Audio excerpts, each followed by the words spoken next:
Assalamualaikum warahmatullahi wabarakatuh. Waalaikumsalam Waalaikumsalam warahmatullahi warahmatullahi wabarakatuh. wabarakatuh. Ya, bagaimana kabarnya? Baik, Bu. Alhamdulillah, baik Bu. Sehat. Ya, alhamdulillah ya kalau begitu. Semoga kalian sehat selalu. Lagi kondisi seperti ini, Bu minta kalian jaga kesehatan ya, supaya kita bisa terus mengikuti pelajaran ekonomi ini walaupun sistemnya daring. Nah, eh, sebelum memulai pelajaran pada pagi ini, sebaiknya kita berdoa terlebih dahulu sesuai kepercayaan masing-masing ya. Berdoa dimulai.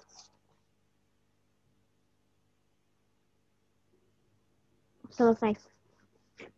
Ya. Sebelumnya, Ibu ingin mengabsen satu persatu terlebih dahulu ya. Andrian Juli, Hadir Bu. Anida Hanifah, Hadir, Bu. lalu Kurnia Yuni. Hadir, Ibu. Ya, alhamdulillah masuk semua ya. Ya, Bu. Nah, anak-anak, pada pertemuan sebelumnya kan kita sudah pernah membahas mengenai pembangunan ekonomi ya. Nah, pertemuan kali ini kita akan membahas mengenai pertumbuhan ekonomi. Tetapi sebelum lanjut ke materi pertumbuhan ekonomi, Ibu ingin mempertanyakan sedikit materi yang lalu yaitu mengenai pembangunan ekonomi supaya Ibu itu tahu kalian itu sudah benar-benar paham atau belum mengenai materi yang sudah Ibu jelaskan pada pertemuan yang lalu. Nah, nanti yang bisa menjawab pertanyaan dari Ibu akan mendapatkan poin atau nilai tambahan ya. Jadi nanti kalau ada yang tahu jawabannya langsung tunjuk jari aja. Gitu. Nah, pertanyaannya gampang ya.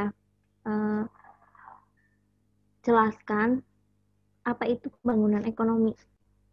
Ya, siapa yang tahu? Saya Bu, Andrian. Ya, ya Mas Andrian, boleh Ya, dijelaskan? untuk pembangunan ekonomi itu diartikan atau didefinisikan sebagai suatu proses yang berkelanjutan yang memiliki tujuan untuk meningkatkan pendapatan domestik bruto atau PDB di suatu negara dan pendapatan per kapita masyarakat di suatu negara dalam jangka panjang, yang nantinya itu berdampak pada berbagai aspek di suatu negara seperti aspek ekonomi, aspek sosial, dan aspek ilmu pengetahuan dan teknologi. Seperti itu, Bu.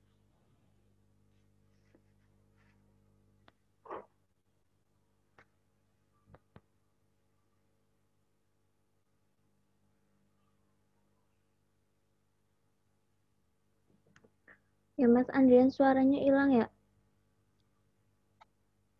Diulang lagi atau gimana, Bu? Di sini Bisa kedengeran. diulangi? Oh, kedengeran. Ya, diulang aja ya, Bu, untuk Iya, diulang jawabannya. ya. Ya, jadi untuk definisi atau arti dari pembangunan ekonomi itu sendiri adalah sebagai suatu proses berkelanjutan yang memiliki tujuan untuk meningkatkan pendapatan domestik bruto di suatu negara dan meningkatkan pendapatan per kapita masyarakat di suatu negara dalam jangka panjang, yang nantinya itu berdampak pada berbagai aspek di suatu negara seperti aspek ekonomi, sosial, maupun ilmu pengetahuan dan teknologi. Seperti itu, Bu, untuk jawaban dari pembangunan ekonomi. Ya, bagus sekali ya penjelasan dari Mas Andrian. Mas Andrian dapat poin dari Ibu. Nah, yang lain jangan khawatir ya, nanti juga akan ada pertanyaan mengenai materi hari ini. Jadi Ibu minta kalian harus menyimak penjelasan dari Ibu dengan baik supaya kalian bisa paham dan bisa menjawab pertanyaan dari Ibu nantinya gitu. Ya langsung saja ya, kita ke materi pada hari ini yaitu mengenai pertumbuhan ekonomi. Ya, PPT-nya sudah terlihat? Sudah, Bu. Udah, Bu. Sudah terlihat. Nah, Jadi sebelum membahas pertumbuhan ekonomi, Ibu membacakan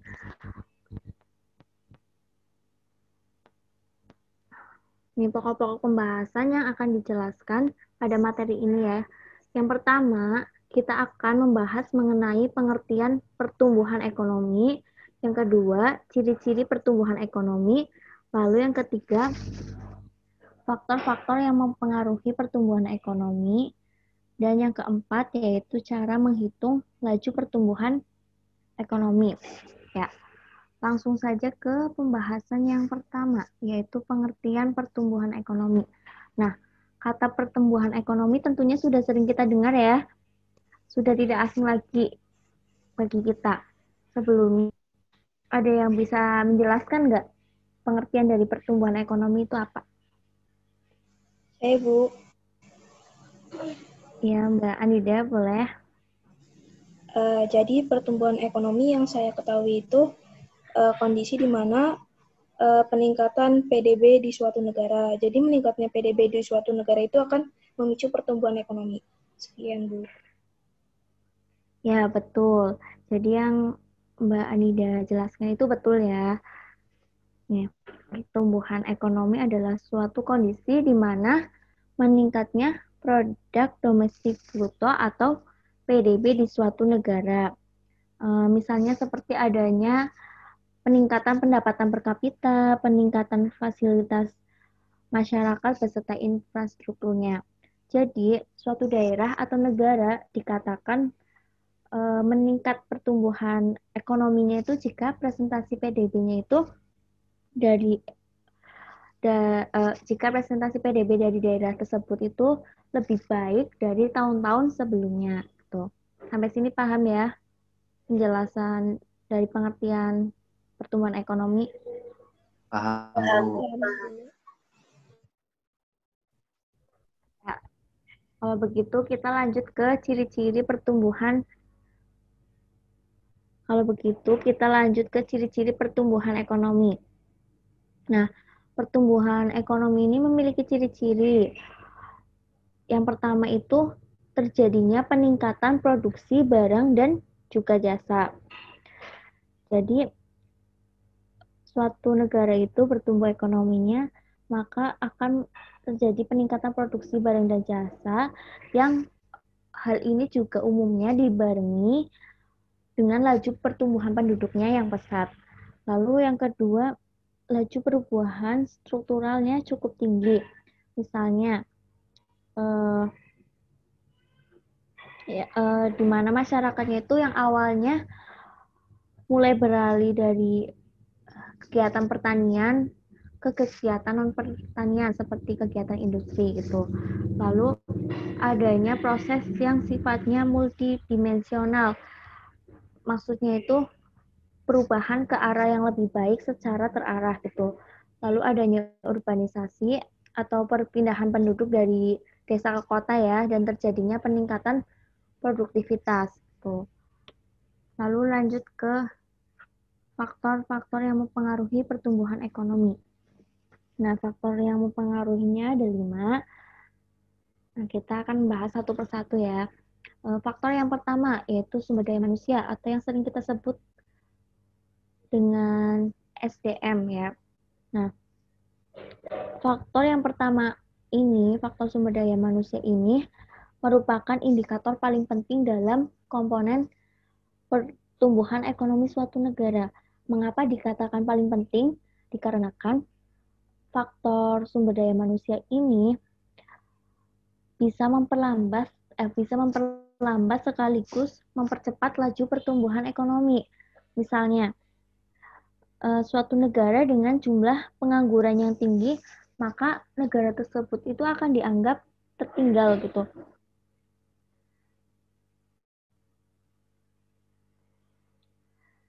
Nah, negara yang dianggap tertinggal atau mengalami kemunduran, maka penurunan dari kualitas sumber daya manusianya juga bisa meningkatkan angka pengangguran serta semakin lapangan pekerjaan seperti itu. Nah, sedangkan jika angka pengangguran itu akan meningkat, maka hal ini bisa memicu semakin tingginya kemiskinan yang ada di negara tersebut.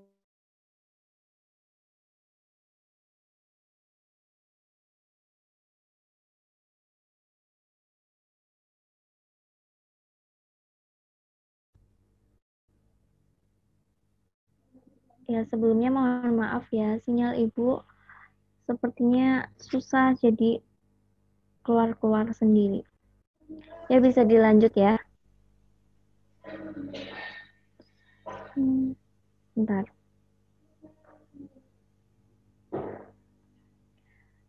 Ya, kita lanjutkan ke faktor yang pertama ya tadi.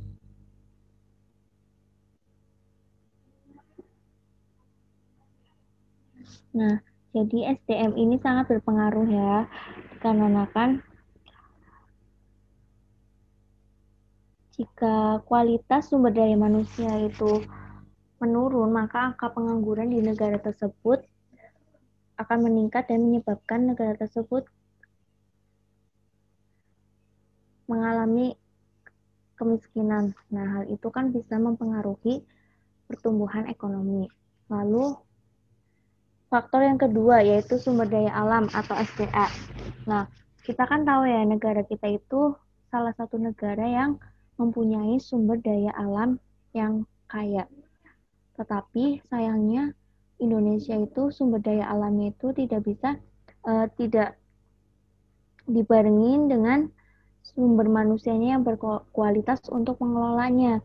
Jadi Indonesia itu sering sekali mengekspor produk mentah dan kemudian mengirimnya kembali dalam produk yang sudah jadi itu. Padahal kan harga produk yang sudah jadi itu lebih mahal ya karena keterbatasan kemampuan dalam mengelolanya. Jadi Indonesia juga sering mengimpor barangnya itu ke luar negeri, barang mentahnya ke luar negeri gitu. Jadi hal ini yang akan menyebabkan produk perusahaan juga semakin mahal ketika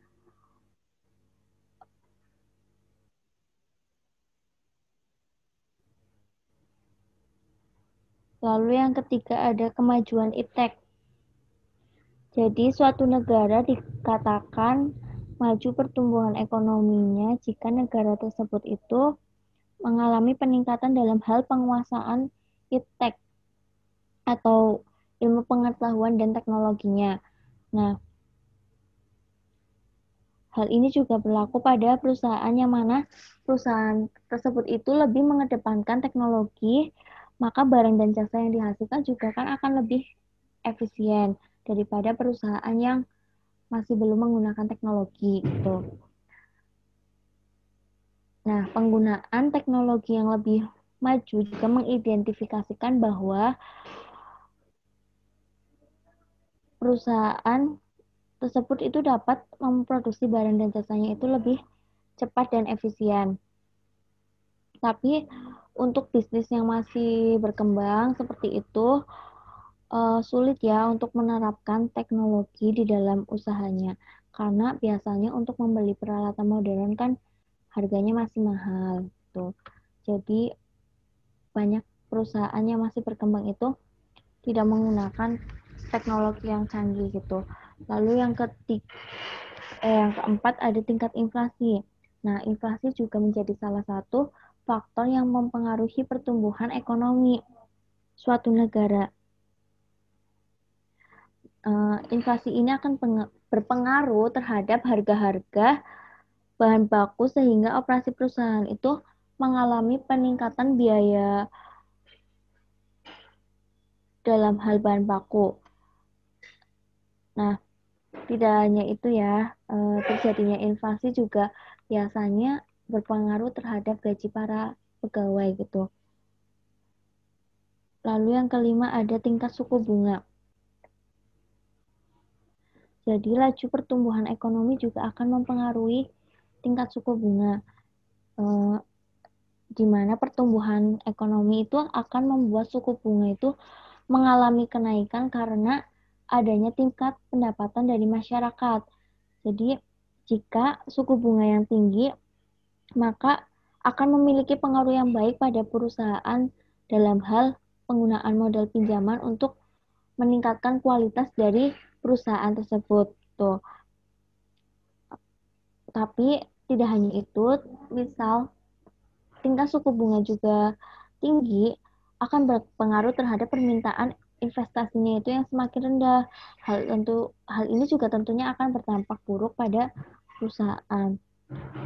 Nah, jadi semakin baik pertumbuhan ekonomi suatu negara, maka akan semakin baik juga masyarakatnya untuk semakin banyak juga permintaan masyarakat untuk barang dan jasa. Nah, hal ini juga berlaku sebaiknya ya. Lalu lanjut ke materi selanjutnya,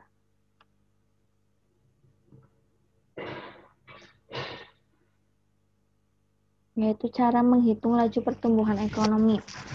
Nah, rumus pertumbuhan ekonomi yaitu pertumbuhan ekonomi PDBT dikurangi PDBT min 1 dibagi PDBT min 1 dikalikan 100%, di mana PDBT itu PDB pada tahun T. Tahun T itu tahun sekarang atau tahun yang akan dicari nilainya. Gitu. Lalu PDBT min 1 itu PDB tahun sebelumnya. Nah, Ibu punya contoh soal. Nah, ini contoh soalnya. Kita kerjakan sama-sama dulu ya. Contoh soal yang pertama. PDB negara X selama 3 tahun berturut-turut sejak tahun 2007 sebesar 200 triliun. Tahun 2008 sebesar 212 triliun dan tahun 2009 sebesar 220 triliun. Lalu yang ditanyakan laju pertumbuhan ekonomi untuk tahun 2009 adalah ya. Tadi kan yang ditanyakan PDB tahun 2009 ya. Nah, rumusnya kan PDB tahun yang ditanyakan dikurangi PDB tahun sebelumnya.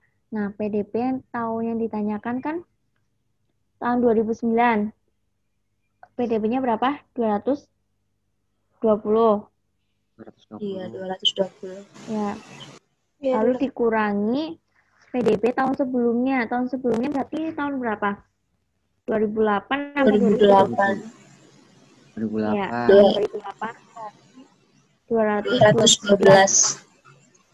Ya, dibagi tahun PDB tahun sebelumnya. Dibagi 2012 dikalikan 100. Ya, hitung bareng-bareng ya. Nah, jawabannya ini. 220 dikurangi 212 dibagi 212 dikalikan 100%, hasilnya ini 3,77%. Ya, jadi laju pertumbuhan ekonomi di negara X tahun 2009 adalah 3,77%. Ya, contoh selanjutnya, Ibu minta kalian mengerjakannya ya. Nanti siapa yang menjawab paling cepat akan mendapatkan nilai tambahan dari Ibu. Contoh soal yang kedua ya. Ibu beri waktu 3 menit untuk mengerjakannya.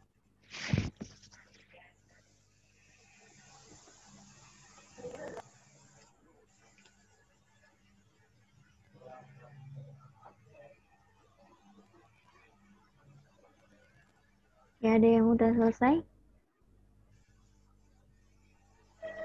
Saya sudah, Bu. Mau mencoba menjawab. Ya, silakan. Ya, silakan, Mbak. Jadi, yang ditanyakan kan tingkat pertumbuhan ekonomi pada tahun 2010. Jadi, PDBT-nya Ya. Sebesar 1.477.000. Lalu PDB tahun sebelumnya 2009 itu 1.420.000. Jadi 1.477.000 dikurangi 1.420.000. Lalu dibagi PDBT tahun sebelumnya 1.420.000 dikali 100%. Hasilnya 4,01%. Jadi pertumbuhan ekonomi pada Coba tahun kita cek sama-sama ya. ya, Bu. Ya, coba kita cek jawabannya. Ya, jadi betul ya jawaban dari Mbak Kurnia Yuni tadi. Jawabannya 4,01%. Nah, sampai sini paham cara menghitung laju pertumbuhan ekonomi? Paham, Bu. Paham, Bu. Paham, Bu. Nah, materi pada hari ini selesai ya, karena pokok bahasa yang terakhir kan mengenai cara menghitung laju pertumbuhan ekonomi. Nah, kalau kalian paham, Ibu akhiri pertemuan pada pagi ini ya. Ya, jadi Ibu akhiri pertemuan pada pagi ini, dan nanti Ibu kirim tugasnya ke WA ya, untuk dikerjakan di rumah.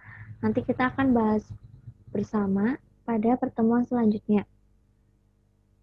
Ya, sekian dari Ibu. Wassalamualaikum warahmatullahi wabarakatuh. Waalaikumsalam warahmatullahi wabarakatuh. Warahmatullahi wabarakatuh. Terima kasih, Bu. Terima kasih, Bu.